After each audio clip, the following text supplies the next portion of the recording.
अगर Pakistan cricket team इस Asia cup को बीच में छोड़ के जाते तो उनको 15 से 16 मिलियन यूएस डॉलर का नुकसान होता, जो उनके एक साल की कमाई का 7% है। इस वीडियो में मैं आपसे और 3 से 4 कारण ऐसे डिस्कस करने वाला हूं जिसके वजह से आपको सब कुछ समझ में आ जाएगा कि क्यों पाकिस्तान चाह के भी इस एशिया कप को बॉयकॉट नहीं कर सकता। प्लस आज बहुत बड़ा दिन है अफगानिस्तान क्रिकेट के लिए। Last year T20 world cup के सेमीफाइनल में क्वालिफाई किए थे, बट इस साल एशिया कप के सुपर 4 में जाने के लिए कतरा रहे हैं। आज श्रीलंका वाला मैच जीतेंगे तो बहुत बेहतर हो जाएगा उनके लिए। ऑलमोस्ट गारंटीड है कि फिर क्वालिफाई कर जाएंगे। हार जाएंगे तो सीधा बाहर हो जाएंगे, श्रीलंका एंड बांग्लादेश क्वालिफाई कर जाएंगे। तो कैसा स्ट्रेटेजी हो सकता है अफगानिस्तान टीम का, कहां पे वो स्ट्रगल कर रहे हैं और श्रीलंका कैसे अपने क्वालिफिकेशन को गारंटी कर सकता है आज के मैच को जीत के। दोनों टीम का स्ट्रेटेजीज हम डिस्कस करेंगे। वीडियो में बने रहिएगा। छोटा सा वीडियो एनालिसिस है। आप देख रहे हैं ज्ञानी speaks YouTube channel.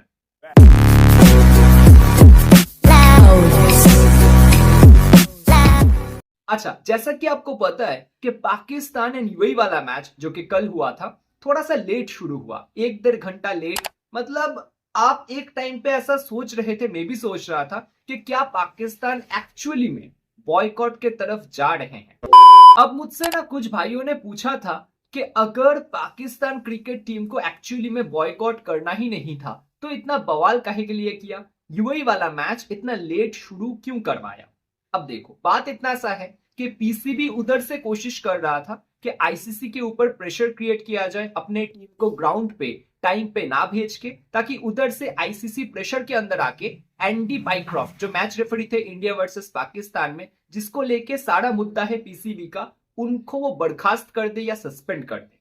Otherwise Pakistan cricket team या पीसीबी कभी भी इस टूर्नामेंट को बॉयकॉट करने वाले ही नहीं थे, क्योंकि हर तरफ से उनका ही नुकसान है। पहला तो उनका सीधा सीधा मुनाफा है 15 से 16 मिलियन यूएस डॉलर का। अगर वो पूरा इस टूर्नामेंट में पार्टिसिपेट करते रूल्स के हिसाब से, अगर वो बीच में ही बैकआउट कर जाते हैं तो वो उनको नहीं मिलना। प्लस एसीसी उनके ऊपर फाइन भी लगा सकता है, जिसको कानून के भाषा में मॉनेटरी फाइन भी कहा जाता है। दूसरा पॉइंट है लॉस ऑफ होस्टिंग राइट्स। अब देखो, कोई पर्टिकुलर टीम जैसे कि यहाँ पे पाकिस्तान है, अगर बीच में से इस टूर्नामेंट से बैकआउट कर जाते, नेक्स्ट टाइम अगर एशिया कप का होस्टिंग राइट उनको मिलना था, जो कि नहीं मिलता तब, क्योंकि उनके ऊपर फिर कोई भरोसा नहीं करेगा, किस मुंह से वो होस्टिंग राइट्स मांगेंगे। और सिर्फ एशिया कप का नहीं, T20 वर्ल्ड कप या 50 ओवर का वर्ल्ड कप का किसी भी कोई मल्टीनेशन बड़ा टूर्नामेंट का होस्टिंग राइट्स उनको फर्दर इन फ्यूचर नहीं मिलने वाला था।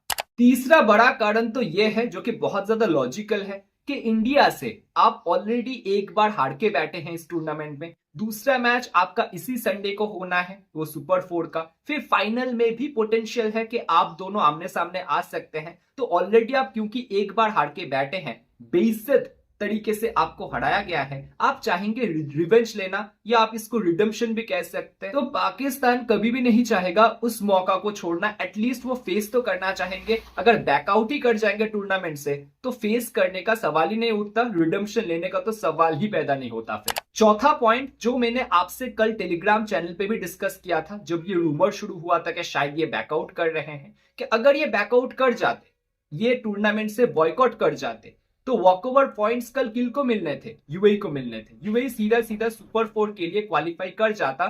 ले दे के पाकिस्तान टीम को कुछ मिलना नहीं था इस बैकआउट करने से। तो ले दे के बात यह है, कल भी मैंने आपको बताया था, पाकिस्तान क्रिकेट टीम बोल लीजिए या पीसीबी इस पर्टिकुलर टूर्नामेंट से बॉयकॉट तो करने ही नहीं वाला, क्योंकि फायदा बाकी टीम्स का है, उनका तो नुकसान ही नुकसान है। कोई लॉजिक ही नहीं बनता। अब आज के दूसरे टॉपिक में आते हैं, जो कि श्रीलंका वर्सेस अफगानिस्तान वाला मैच है। अफगानिस्तान के लिए बहुत बड़ा मैच है। Last year ICC T20 world cup के सेमीफाइनल खेल के आ रहे हैं। हालांकि वहां पे सेमीफाइनल में भी बहुत डिसअपॉइंटिंग परफॉर्मेंस था, एकदम वन साइडेड हारे थे। बड़े स्टेज में खेलने का, बड़े मैचेस को खेलने का अभी भी उतना ज्यादा नर्व्स बोल लीजिए या एक्सपीरियंस इनके पास है नहीं। बट आज इस बड़े मैच में उनको खड़ा उतरना ही पड़ेगा, क्योंकि और कोई चारा नहीं है। बांग्लादेश के साथ आप हार के बैठे हैं, ये वाला मैच आप कतई ही हारना अफोर्ड नहीं कर सकते। हालांकि ऑन दी अदर हैंड जो श्रीलंका है, वो अगर बहुत बुरे तरीके से हारेंगे तो ही सुपर 4 के रेस से बाहर होंगे, अदरवाइज उनका जो क्वालिफिकेशन है वो ऑलमोस्ट कंफर्म आप मान के चलिए, क्योंकि रन रेट उनका बहुत बेहतर है बांग्लादेश के मुकाबले। अब अफगानिस्तान का दिक्कत कहां पे है, उनका बहुत बड़ा डिपेंडेंसी है उनका टॉप 3 बैटिंग। टॉप 3 के बैटर्स अगर चलेंगे तो ही इनका बैटिंग में रन्स आएगा। उधर से एटलीस्ट कोई एक बैटर, चाहे इब्राहिम जदरान हो या सदीकुल्ला अतल हो या रमनुल्लाह गुरबाज हो, 18 या 19 ओवर तक टिके रहेंगे तो बात बनेगा, अदरवाइज बहुत मुश्किल है। एटलीस्ट फर्स्ट 6 ओवर में कोई भी विकेट अगर लॉस नहीं करेंगे तो अफगानिस्तान एक मोमेंटम बनाते हैं। फिर नंबर 4 से लेके देखेंगे नंबर 7-8 तक सारे ही ऑलराउंडर हैं। 4 पे कभी मोहम्मद नाबी आते हैं, कभी गुलाबुद्दीन नेब आते हैं, तो 4 का पोजीशन भी फिक्स नहीं है। 5 पे उमर जई आते हैं, 6 पे शायद करीम जन्नत, कभी कभी गुलाबुद्दीन नेब, 7 से 8 तक रशीद खान आ जाते हैं। तो इनके पास ना प्रॉपर फिनिशर है, नीचे ऑलराउंडर्स के भरोसे चल रहे हैं। बैटिंग में वो टॉप 3 बैटर्स पे बहुत ज्यादा डिपेंड कर रहे हैं। नीचे नंबर 4 पे 5 पे कोई प्रॉपर बैटर, प्रॉपर फिनिशर है नहीं वैसे।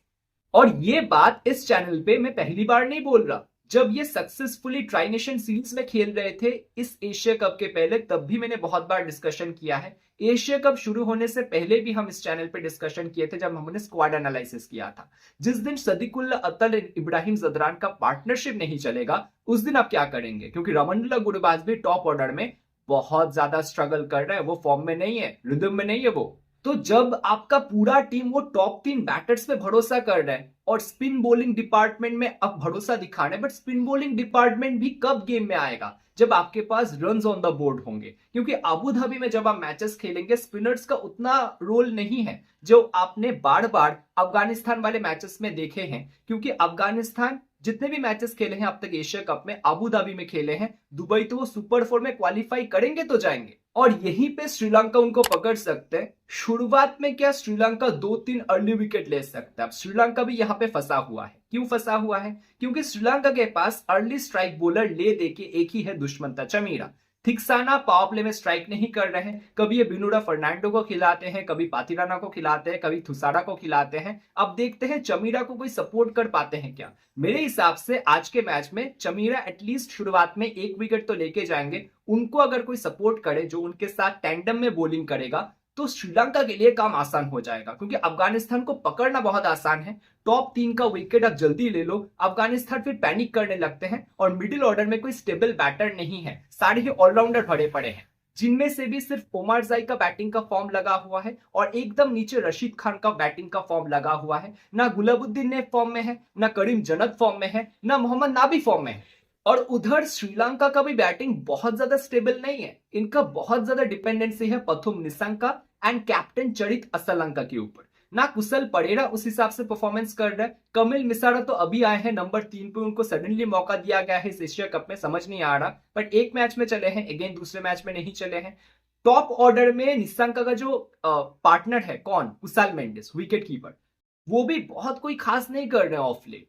तो निसंका एंड असलंका को छोड़ के इनके बैटिंग में डेप्थ बहुत है। नंबर 8 पे हसरंगा आ रहे हैं बट परफॉर्मर बहुत खास नहीं है। और क्योंकि मिडिल ऑर्डर के बैटर्स श्रीलंका के थोड़े से वल्नरेबल है स्पिन के सामने, और जो 4-4-8 ओवर रशीद खान और नूर अहमद के होंगे वो बहुत यूजफुल होने वाला है अफगानिस्तान के लिए। क्योंकि अफगानिस्तान चाहेगा कि वल्नरेबल जो मिडिल ऑर्डर के बैटिंग है श्रीलंका का, उनको पकड़े रशीद एंड नूर अहमद के जरिए। श्रीलंका को चाहिए पावर प्ले में एक भी विकेट लूज ना करना या एक से ज्यादा विकेट लूज ना करना, फिर एक स्टेबिलिटी आएगा। मिडिल ऑर्डर के बैटर्स देखो, पावर प्ले में अगर विकेट लॉस नहीं करते हैं, मिडिल ओवर्स में जाके जब रशीद खान और नूर अहमद उनके सामने होंगे 2-3-4 विकेट भी दे देंगे, फिर लास्ट में आपके पास फिनिशर्स रहेंगे। स्पेशली कोशिश कीजिए जो दशुन शाना का है एंड कमिंदु मेंडिस है उनको बचा के रखे। शाना का क्वालिटी स्पिन के सामने अच्छा नहीं खेलते और इनका जो पूरा फिनिशिंग डिपार्टमेंट है वो शाना का के इर्द गिर्द घूमता है। तो शाना का को रशीद खान एंड नूर अहमद से जितना दूर रखा जाएगा उतना अच्छा है। श्रीलंका फिर अच्छे से फिनिश कर सकता है, एक मोमेंटम लेके अपना इनिंग को फिनिश करके सेकेंड इनिंग में आके टारगेट को डिफेंड कर सकता है।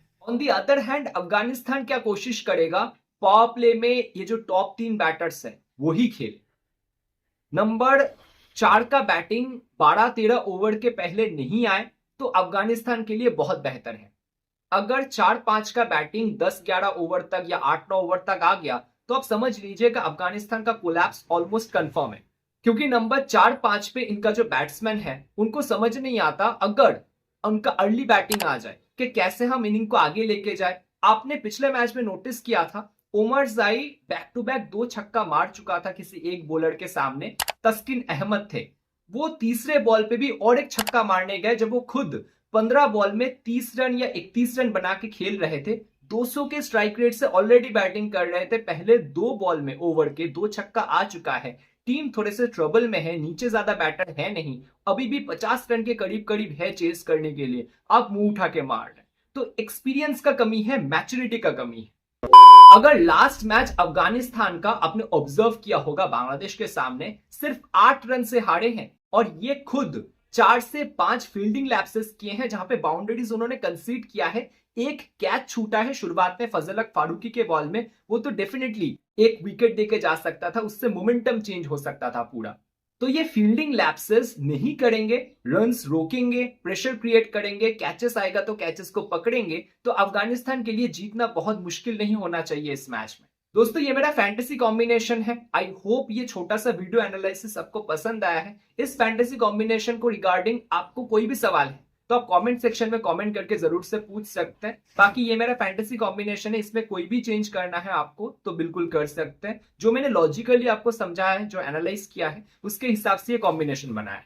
तो दोस्तों इस वीडियो को यहीं तक रखते हैं, ज्यादा लंबा नहीं करते। आप देख रहे थे ज्ञानी स्पीक्स यूट्यूब चैनल। वीडियो को आखिर तक देखने के लिए बहुत बहुत शुक्रिया आपका।